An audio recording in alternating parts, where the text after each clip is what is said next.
Hello, welcome to my channel, and welcome back to my kitchen. Yes, as you see, I am back in the kitchen, and so that my husband can do his thing in the other room. So, yes, you are on Eva J's Mystical Messages, and I am very happy that you're here, and I hope that you enjoyed today's meditation. There are some personal things in the meditation that I discuss, but it all starts with a dream. What's really ironic is that this dream kind of sparked a very interesting discussion with Sunshine, and I hope that you will enjoy it, and I hope you will grant me the chance to go into some personal details about my life and about my history. So here we go. Today is day number 11. It's the new cycle, and it's March 2nd, 2025. I started out by saying, I am so glad that spring is starting to come.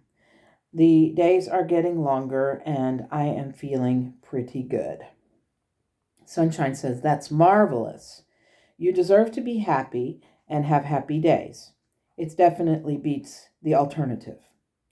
I said, indeed, the feelings that seem to permeate the world are pretty negative and not so nice. But all the same, I have to move into the kitchen to write. It's too loud in the other room. She said, that is the case when your husband starts playing with the radio. I said, yeah, and the internet also crashes, but a lot of people in this area have similar problem. It's not really an anomaly. And Sunshine says, you are stumped again. Want to try pulling cards? I said, I guess we could, but I think part of what is going on with me is I had another strange dream last night. And Sunshine says, you didn't dream about unscrupulous political figures, did you? I said, no, I dreamt that I had gone to a retreat with other ham radio operators. We were in this far east of the country, and I was getting ready to come home, and I couldn't. They said that it would take 10 days to get back home. She said, let's break it down, then maybe by the end of our time together, you will understand the dream. Any exact dates? I said, I don't know the year, but the day was November 26th. The weird thing is, the young lady meetup is during the second week of October. She said, okay, so you had the meetup. How long did it take to get there, or do you remember? I said, I would say it took about 4 to 5 hours by train. The weird thing is, they posted a schedule to get from the place where the meetup was to getting back home. It had first a train ride, then a flight to Lithuania, and then back to Germany by train. It was very convoluted. And Sunshine says, as dreams often are. I said, yeah, but the strangest thing was, I eventually got to Kassel, which is about 200 kilometers from our home. It takes just under 2 hours to get from Kassel to Rüsselsheim. That is, if the traffic is cooperating. So I got to Kassel, and I see a person I know, someone who lives in this area, and I asked them if I could hitch a ride back with them, to which they say no. They are going back the following day, and I have to go back on my own. According to the schedule that I had, that's 3 to 4 days away. I decided that that moment I would go to the train station and get another ticket home. And then I woke up. So she said, the person that you asked was this someone that you knew, you trusted? I said, yeah, more or less. I don't remember who it was. The energy seemed to indicate that it was my mother. And Sunshine says, aha. So your mother has basically let you down so often that this just seemed to be another instant of that. I said, true, but she has never been to Germany. Sunshine said, perhaps, but I think about it. What happened to you 30 years ago when you were flying back to Houston? I said, I got stranded in Chicago. She said, yes, you did. Tell me more about that. It would seem to me that there is some great significance to your dream in relation to that. I said, okay. So when I left New Jersey, I recall sitting on the tarmac for about a little over an hour. When I finally did get there, my connection had already left. I was tootling about, but I had to call home. I told someone there, either my brother or my mother, that because of the flight delay, I would be late getting back, and I wouldn't be getting back until later. I said that there was a flight leaving at 6 p.m. They were like, okay. So Sunshine then says, so you were left waiting at the airport in Chicago for about 3 hours. What happened at 6? I said, a really bad storm rolled in. I remember looking out the window and the clouds were dark gray in color. They looked like they were swirled together or with blackness. It was very tense and very creepy. So much so that all the flights were canceled. Sunshine said, you had no control over that. You just could hunker down and wait it out with everyone else. I said, yeah, I remember going and trying to find the payphone and calling from the airport, but the lines were so long so I went to the counter and they gave me a voucher and the airline put me up in a hotel. They paid half of the night and got me into a shuttle at the hotel to get to the hotel. She said, so you went to the hotel after you collected your luggage. I said, yes. She said, so, but on your way to the hotel, I spoke to you. I said, that was you? And she said, yes, it was. I told you to be wary of the shuttle bus driver.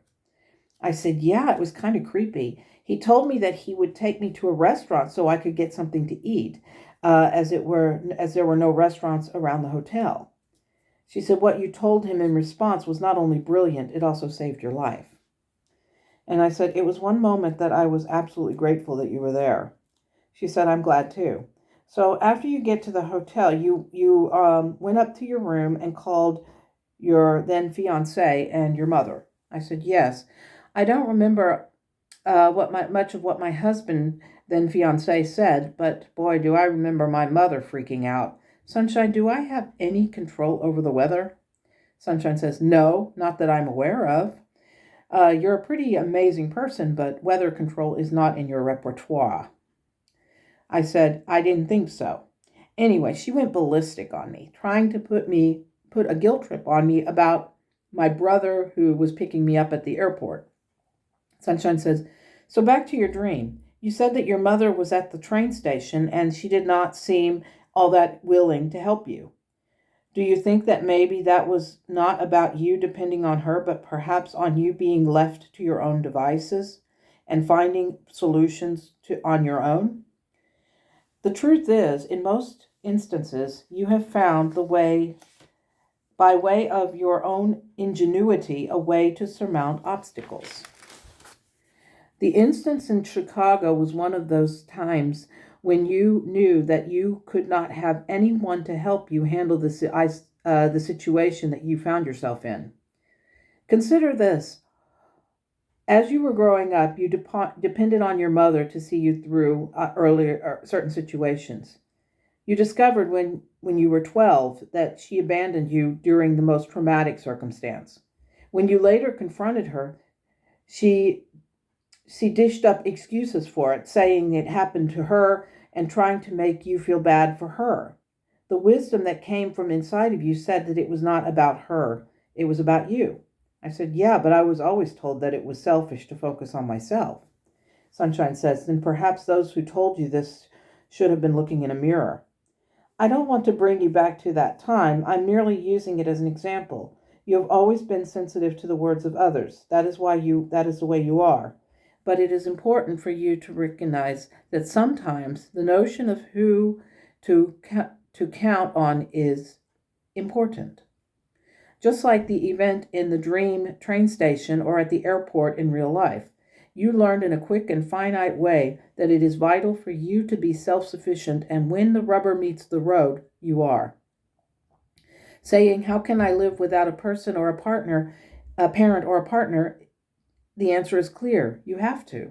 It becomes imperative, but when faced with that, you are absolutely able to do so. These instances in life show up sometimes, not as obstacles, but as lessons. When you do overcome these things, you learn to react to them in an absolutely amazing way. That is part of your life's lessons, but in essence, it is a beautiful thing. The dream reminded you that you are more than capable of handling these situations when you are on your own.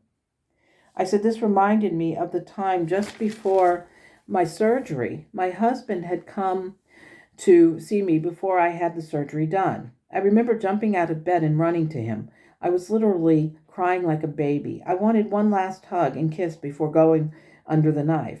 It was a moment when I was so scared. Sunshine says, yes, and he knew it. He did not want to admit it, but at the time, he was just as scared and worried as you were. He did not want to imagine his life without you. That's how much he loves you. And I said, I know he does. I feel it every single day. I am so lucky. Sunshine says, indeed you are. To know that deep love is a spiritual gift. Both of you have been blessed with each other. The choice you made 30 years ago was the best possible choice. You would have lost something precious if you had listened to your mother. I said, I'm glad I didn't. The fact that the dream has reaffirmed the idea that I did not make a foolish decision is the best thing I could have hoped for. Sometimes I wish that I had the relationships with my family that other people have. And Sunshine says, it was not entirely up to you, Yvette. It was up to them. Remember what I said recently about burning of bridges. You are not responsible for supplying the wood for them to be rebuilt. Family does not mean that you must bend to their whims. There are people out there who have publicly refused to bend to the whims of the family. Mary Trump is one of them. She is someone you respect for her courage and strength. I said, yes, and she is a psychologist who understands all the psychological games that people play. Sometimes you have to look within and seek out the answers to the issues and questions that you have. My husband just sneezed, so if that's what you're hearing out there. But keep in mind, the first answer is genuinely the correct one. Not always, but when you see that something doesn't feel right, you will know it. Gesundheit! Like when I took the German proficiency exam. I had this one question that was kind of weird. It was listening challenge. During the first read-through, I had gotten all the answers except one, but I filled it in thinking that I had it right. The voice inside me said, no, that something did not feel right. So I went back during the second read-through, and sure enough, it was not right, and I changed my answer. Sunshine says, yes, and on that portion, you got a perfect score. I said, yeah, I did. On listening, writing, and speaking, I got a perfect score, and on reading, specifically grammar, I lost 11 points. But all in all, got ranked very good. I was pleased. Sunshine says, you had every reason to be. The truth is, your guides are always talking to you. The question is, are you going to listen to us? Not just when you meditate, but in your everyday activities. When you hear us, it's not just to warn you of danger, but also in everyday things, like checking to make sure that a red sock did not land in your whites when doing laundry. We are always around. When you hear the clock ticking in the corner, that may be us telling you that take a deep breath and slow down. You must not do 20 things at once. It's just as important to finish a task at hand as it is to stop and enjoy the sunshine and see the blue sky. No, I'm not meaning me or the app on your phone. I mean nature. Now that the weather is starting to get warmer, you can get out in nature and enjoy it. There is a spiritual awakening in listening to the rustling of the leaves or hearing birdsong. There is music all around you, Yvette, and although the winter time it is when many people rest or nature hibernates, keep in mind, even in music, there are dramatic pauses. When a singer or musician stops, either to let another part sing or another instrument begin to play, something else that must be said is the pauses are just as important as the song itself. I said, my choir director in high school used to say that. I thought he was brilliant. She said, yes, he was. And he taught you something important in that. I said, pauses are important in making music. And she said, not just that. Pauses are important, period. Without them, you lose part of your energy. The pauses you make are vital. Everyone needs them. And when you find that, you will understand that what you are here to do. I said, why am I here? And she said, to listen. The whole meditation is about not only trusting yourself, Yvette, it is about listening. Listen for the suggestions. The warnings are simply the echoes in the wind. These are words from your guides. Yesterday, you told Nigel that you did not like religion. Do you know why? I said, I have an idea, but tell me what you want to say. Then I will tell you my summation. She said, okay, fair enough. You have definitely learned the art of listening. You said that you had a problem with religion, and one of the things about it that rubs you the wrong way is how they seem to think that they have the answers to everything. But at the same time, they have no idea about how to listen to it, the people who are subjected to listening to them. Do you remember when you first started attending church? I said, yes, I was about 9 years old. My brother and I would sit in the pew and play tic-tac-toe on the church bulletin. She said, why did you do that? I said, I was bored. I can't speak for him, but as a 9-year-old, it was like sitting in a classroom and listening to someone lecture on something like trigonometry when we were trying to learn the multiplication tables. It was like more obscure they spoke. The more analytical they got, the more spaced out I became. If they were so intent on lecturing me, then maybe they should have focused on simple problems that would have drawn a child in. She said, yes, you were smart, but the sermons were a convoluted mess and they made you feel like a dope. I said, exactly. I left feeling stupid because I did not understand. She said, indeed, but as you grew, you surpassed that. I said, I did, which is probably why I like unity so much. I was never talked down to.